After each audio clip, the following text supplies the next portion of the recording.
Good morning. So in my AP Literature class, we read a novel called The Things They Carried by Tim O'Brien, which is about all different soldiers in the Vietnam War and all the things these men carried with them throughout the war. Throughout the novel, all the tangible things they carried gets listed, like their weapons, food rations, pictures of loved ones back home, and so much more. However, the unique part about this novel is that it also lists the intangible things these soldiers carried, like the fear of the war and dying and being a coward for participating in a war that they didn't even support, the many diseases they contracted from the trenches, and again, so much more.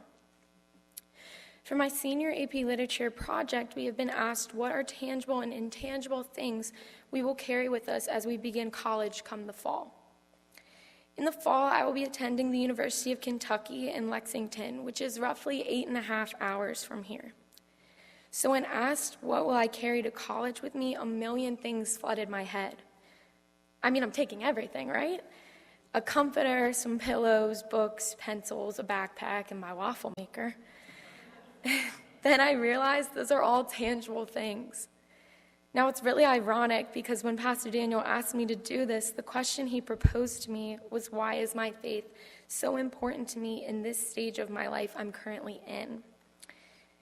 And that's the intangible.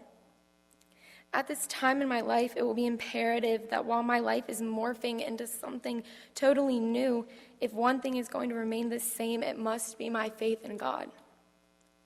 Like Peter today in the gospel reading, my faith will be tested many times, and I will feel lost and missing home and confused about who I was, who I am, and who I am becoming. But when I find myself missing my mom's pancakes, or my best friend of 18 years who come the fall will be leaving for Navy boot camp, I know I will be fulfilled by God's intangible love to know that everything will be okay. One of my favorite Bible verses is Job 2:10 that reads, "Shall we accept good from God but not trouble?" I know that not only during my next 4 years in Kentucky, but the rest of my life as well, that obstacles and hard times are inevitable.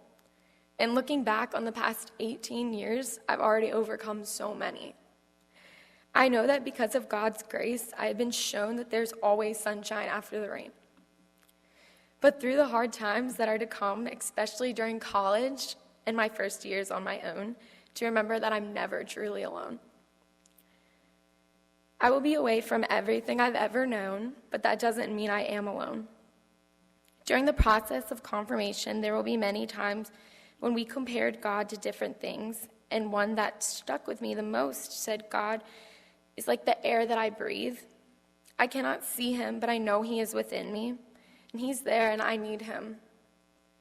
So when the time comes, and I take this terrifying, exhilarating leap of faith, I know I will be accompanied with Jesus and God in their intangible spirit. Thank you.